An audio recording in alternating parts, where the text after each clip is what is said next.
Hello friends, welcome to our YouTube channel the Mark Education. आज हम determinants की type 1 problem पढ़ेंगे। Last video में हमने देखा था कि डिटरमिनेंट को कैसे एक्सपेंड किया जाता है, डिटरमिनेंट्स की प्रॉपर्टीज़ क्या होती हैं। आज हम अपने टाइप 1 प्रॉब्लम को इसमें डिस्कस करेंगे। टाइप 1 प्रॉब्लम में डिटरमिनेंट्स को एक्सपेंड करने की कोशिश करेंगे विदाउट एक्सपेंडिंग। मीन्स हम इसमें अपनी प्रॉपर्टीज़ को यूज़ करेंगे और प्रॉपर्टीज़ को यूज़ करने के बाद हम देखेंगे कि बिना एक्सपेंड करें डिटरमिनेंट को कैसे हम इवेल्युएट कर सकते हैं। राइट। सो डिटरमिनेंट की प्रॉपर्टीज़ को 5 प्रॉब्लम्स में 5 टाइप्स में सेग्रीगेट किया है। आज हम टाइप 1 करेंगे, नेक्स्ट वीडियो में टाइप 2 और फिर इसकी तरीके से type 3, type 4 and type 5। Right. So आज हम देखते हैं टाइप 1 प्रॉब्लम में हम क्या पढ़ने वाले हैं। पहला क्वेश्चन है, लेट सपोज हमें बोला जाए तो हमें क्या करना है, हमें इस डिटरमिनेंट को सॉल्व करना है और उस डिटरमिनेंट को सॉल्व करते टाइम पर हमें ध्यान देना है कि ये एक्सपेंड ना किया जाए। तो अगर डिटरमिनेंट को हमें एक्सपेंड नहीं करना तो क्या करेंगे, हम इसमें प्रॉपर्टीज को अप्लाई करेंगे। अब आपको यहाँ पर दिखाई दे रहा है कि यहाँ पर हमारे पास 2 2 2 एक डिटरमिनेंट है जो कि बड़ा कॉमन है। यहाँ पर इस पूरे डिटरमिनेंट में हमारे पास पार्ट क्या है, 2 कॉमन है। X y plus z, y x plus z, z x plus y हमारे पास यहाँ पर है। हम किस तरीके से ऐसी प्रॉपर्टीज को यूज करेंगे जिससे कि इस डिटरमिनेंट की वैल्यू विदाउट एक्सपेंड, यानी कि हम जो डिटरमिनेंट को एक्सपेंड करते थे वो एक्सपेंड करने की जरूरत ना पड़े और डिटरमिनेंट सॉल्व हो जाए। तो पहला क्या करेंगे, हम सॉल्यूशन कैसे फाइंड करेंगे, इसमें क्या करेंगे, टेकिंग कॉमन। अब 2 अगर हम कॉमन ले रहे हैं तो यहाँ पर 2 कॉमन लेते टाइम पर हम क्या करेंगे, अगर हमने 2 कॉमन ले लिया तो determinant A is equals to बन गया ये 2, determinant 1 1 1 x y z x plus y x plus z, sorry y plus z and x plus y. Right. अब हम इसी में एक दूसरी प्रॉपर्टी अप्लाई करेंगे जिससे कि हम क्या करें, इसे ऐड कर देते हैं, इससे हमारे को सेम एलिमेंट मिल जाएंगे। तो मैं यहाँ पर लिख देता हूँ इसे, ऑन अप्लाइंग ऑपरेशन, एक ऑपरेशन अप्लाई कर रहे हैं हम यहाँ पे, ऑन अप्लाइंग ऑपरेशन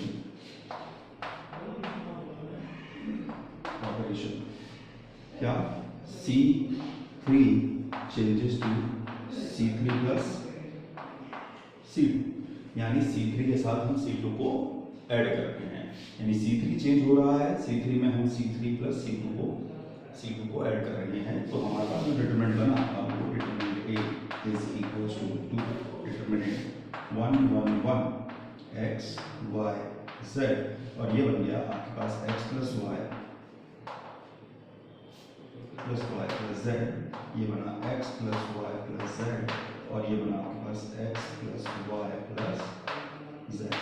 क्लियर, ये हमारे पास डिटरमिनेंट आ गया। अब इस डिटरमिनेंट में क्या है आपको दिखाई दे रहा होगा, x plus y plus z यहाँ पर वापस कॉमन है, और जो कॉमन पार्ट है इसे हम क्या करेंगे, कॉमन ले लेंगे C3 को, और जब हम वापस कॉमन ले लेंगे तो यहाँ पे बनेगा 1 1 1।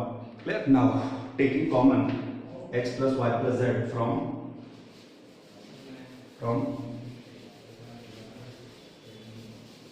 C3,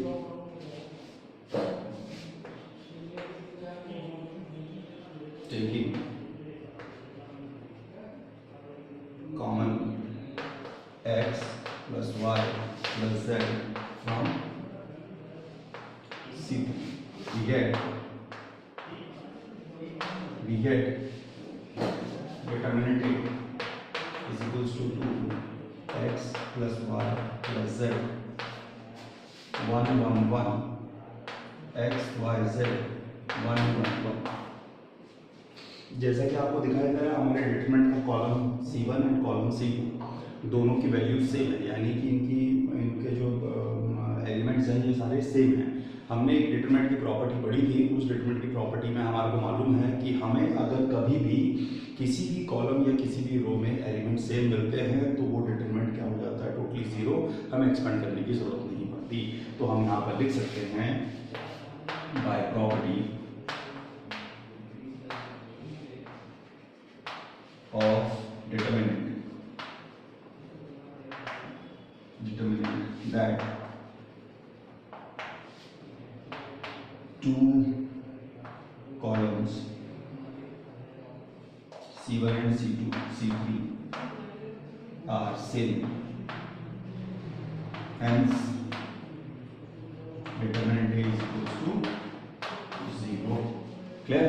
तो इस डिटरमिनेंट की वैल्यू क्या हो गई आपके पास? 0. हमने इस डिटरमिनेंट को एक्सपेंड कहीं पर भी नहीं किया, सिर्फ क्या यूज किया? ऑपरेशंस अप्लाई करे हैं, प्रॉपर्टीज अप्लाई करी हैं और उसके बेसिस पर इसे इवैल्यूएट किया है. तो हमारे पास क्वेश्चन भी यही था कि solve that determinant without expanding, right? तो हमने बिना एक्सपेंड करे इस डिटरमिनेंट को क्या करा है? इवैल्यूएट कर दिया है, जिसकी वैल्यू क्या आ गई है? 0 आ गई है. Now come to the next question. Equals to 0. देखिए हमारे पास क्वेश्चन है कि हमें प्रॉपर्टी यूज करनी है डिटरमिनेंट की और हमें प्रूफ करना है कि ये डिटरमिनेंट आपका 0 के इक्वल आ रहा है. तो हमें अगर इसे 0 के इक्वल रखना है, निकालना है, तो हमें एक्सपेंड नहीं करना है इस डिटरमिनेंट को, याद रखिएगा.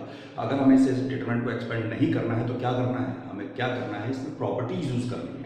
और प्रॉपर्टीज कैसे यूज करनी है? ऐसी प्रॉपर्टीज यूज कीजिए जिससे कि बिना एक्सपेंड करें हम यहाँ पर अपने डिटरमिनेंट की वैल्यू फाइंड कर सकें, और जो कि 0 आनी चाहिए. तो 0 आने की दो कंडीशंस हैं. पहली, या तो पूरे डिटरमिनेंट में ऐसी कोई दो रोज और दो कॉलम्स ऐसे बना लीजिए जो कि सेम आते हो, और दूसरी, कोई सा भी एक रो या कोई सी भी एक कॉलम की वैल्यू अगर 0 0 आ जाती है, यानी कि कोई सारे एलिमेंट्स उसके किसी भी कॉलम 1 के, कॉलम 2 के, 3 के, या रो 1 2 3 के किसी भी रो किसी भी कॉलम के एलिमेंट्स 0 आ जाते हैं. क्लियर? तो आइए आपसे देखते हैं कैसे करेंगे हम सॉल्यूशन इसका. जैसे हमारे पास डिटरमिनेंट ए है, अगर हम डिटरमिनेंट ए में देखेंगे तो मैं अगर 6 कॉमन ले लूँ तो 6 17 6 6 3 एंड 6 6, राइट? 1 3 और 4 ऐसे रहेगा, 17 3 और 6 ऐसे रहेगा. As you can see that यहाँ पे लिख सकते हैं आप taking common 6 from R, right? हमने R1 से 6 कॉमन ले लिया. तो अब क्या है, अगर आप देख रहे हैं इसे, तो इसमें आप देखेंगे कि आपके पास 6 कॉमन आ चुका है, और यहाँ पर लिख सकते हैं since C1 R1 and R3 having same elements in the given determinant. Therefore determinant A is equal to 0. तो हमने बिना एक्सपेंड करे अपने डिटरमिनेंट की वैल्यू को भी 0 निकाल लिया है. तो इस तरीके की टाइप 1 प्रॉब्लम में हम क्या पढ़ रहे हैं कि हम डिटरमिनेंट को एक्सपेंड नहीं करेंगे. हम क्या करेंगे? सिर्फ और सिर्फ प्रॉपर्टीज यूज करेंगे, और प्रॉपर्टीज यूज करने के बाद हम इस डिटरमिनेंट की वैल्यू को डायरेक्टली फाइंड करेंगे. Clear? Now come to the next question. हमारे पास क्वेश्चन है using properties of determinant prove that this determinant is equals to 0. Same question है, हमारे को एक्सपेंड नहीं करना है, प्रॉपर्टीज यूज करनी है, और प्रॉपर्टीज को यूज करने के बाद हमारे को इस डिटरमिनेंट की वैल्यू को 0 फाइंड करना है. क्या करेंगे? आप देख सकते हैं इस क्वेश्चन में आपको बड़े इजीली वैल्यूज फाइंड हो जाएगी. कैसे? अगर हम यहाँ पे लगाएं on applying row operation means in R1 changes to R1 plus R2 plus R3. तो हमें क्या मिल रहा है? Determinant A is equals to, this is, हमारे को रो ऑपरेशन अप्लाई करना है, तो ये रो 1 है, हमारे को रो 1 में रो 1 रो 2 रो 3 ऐड करने हैं. तो देखिए A plus B plus C में minus A minus B minus C है, तो टोटल क्या हो गया? 0. सेम ऐसी B plus C plus A में, यानी A plus B plus C में A minus A minus B और माइनस C, ये भी क्या हो जाएगा? 0. ऐसे ही A plus B plus C में minus A minus B minus C, ये भी क्या हो जाएगा? 0. राइट? ये क्या बना आपके पास? B minus C minus A minus B, similarly C minus A minus B and B minus C. तो आप देख सकते हैं since R1 having 0 elements Therefore, determinant A is equals to 0 by property, right. तो ये हमारे 3 क्वेश्चन थे। ये 3 क्वेश्चन हमारे प्रॉपर्टी टाइप 1 में आते हैं। मैं इसी तरीके से और भी क्वेश्चंस कराता रहूँगा आपको। That's all for today. Thank you very much. Keep watching our channel. और आपके पास कोई भी सवाल हो और आपको किसी भी टॉपिक में कोई भी दिक्कत हो तो आप हमारे कमेंट बॉक्स में जाके कमेंट कर सकते हैं और हमारे टेलीग्राम चैनल को भी ज्वाइन कर सकते हैं, जिसमें हमारा डिस्कशन चैनल ओपन है। उसमें आप अपने सवाल पूछ सकते हैं। हम आपके सवालों को अच्छे तरीके से एक्सप्लेन करने की उसमें कोशिश करेंगे। Thank you very much. This is the Mark Education channel. Please do like and comment on our videos. And do subscribe our channel.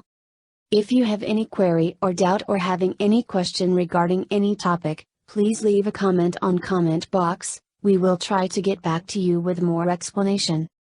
Thank you.